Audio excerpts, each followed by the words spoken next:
Welcome everyone. Today we have the 12th game of the Chess World Championship. In the previous game, Gukesh won and is now up a point over Deng, who committed a big blunderino last game. So right now he's down 1 point, so he needs to win because after this game there's only 2 more games, so things are not looking bright. But he came to play. What he did in this game, wow, it was just amazing. So let's see how he played.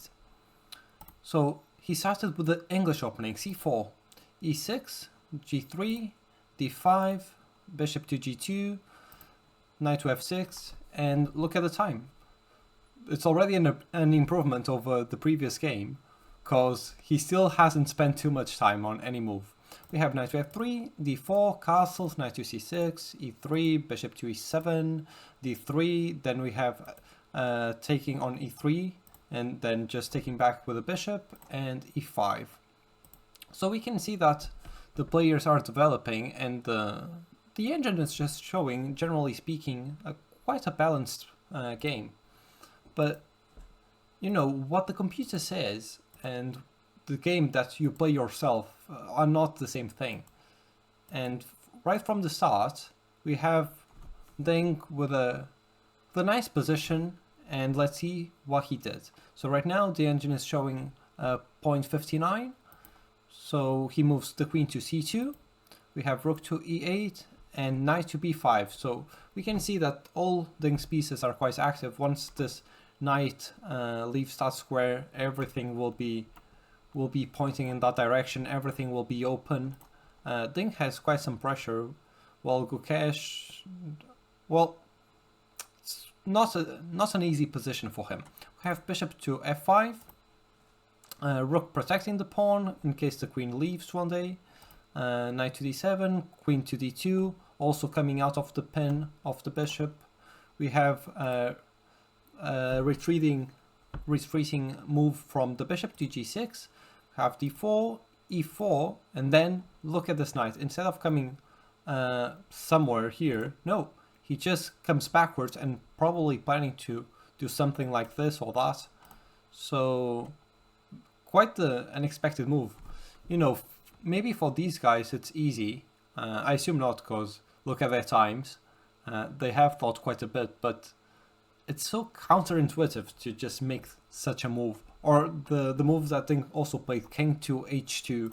It's very counterintuitive to just, for no reason, take the king out of the back rank. But anyway, knight to b6, applying some pressure here. Bishop to f6. Once again, we see this from Gukesh, trying to lining up his pieces with a queen. The queen slides backwards. We have a4, knight to e2, and now you can already see that the engine, even though no one has done anything crazy, Deng is just squeezing his opponent down. The engine is already showing 0.97 towards Deng. And after bishop to g5, and then takes, which doesn't seem like something crazy, I wouldn't say, doesn't seem a particularly bad move. The engine is already showing 1.6. And across the game, you'll see that has always been the... Look at this. Gukesh is just letting him take this rook for free, because this rook is doing nothing, and this knight is very present in the game. But so you'll see that even though Gukesh is playing a perfectly fine game, the advantage is just increasing and increasing, and there's nothing he can do. We have c5, planting the knight on c7 right in the middle of all black's pieces, targeting the rook, possibly coming back. It's very dynamic play. We have takes, and then there we go, coming back, offering this trade. I mean, this knight will have to go somewhere, because if it doesn't move, you just get a free piece, but there's not a lot of places for the knight to go to. So after takes and takes back, even though you usually double pawns are not amazing, In this case, they are just protecting everything. So these pawns are just controlling the whole center. And things are not looking good for Gukesh. You can see that the engine, even though in terms of material, Ding is only up a pawn and it will be up 2 pawns after he captures this. The engine is showing 3.41 already. So the knight moves because he has to. And as I've said, Ding just captures a second pawn and there's 2 pawns up. The Gukesh moves the rook, activates it, threatens the queen. The queen moves. And we have knight to a6, trying to get a better square to the knight because he wasn't doing a great lot there. This can't come there because the queen is there, can't come here because the pawn is protecting. You know, you just have to go to your only available square. We have rook to e7 targeting the queen, and they do say put the rooks on the 7th file.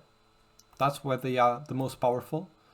We have d7 targeting this rook and possibly promotion.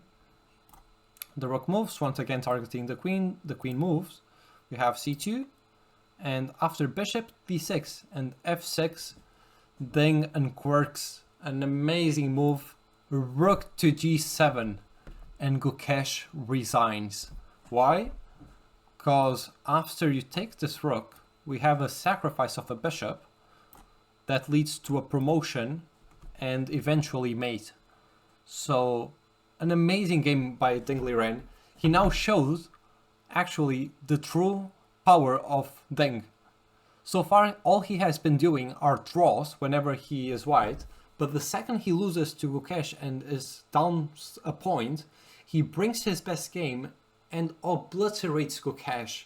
Gukesh did nothing wrong, and yet Ding just wiped him.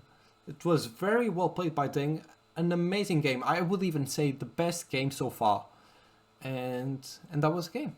I hope you enjoyed, and I'll see you tomorrow. Take care.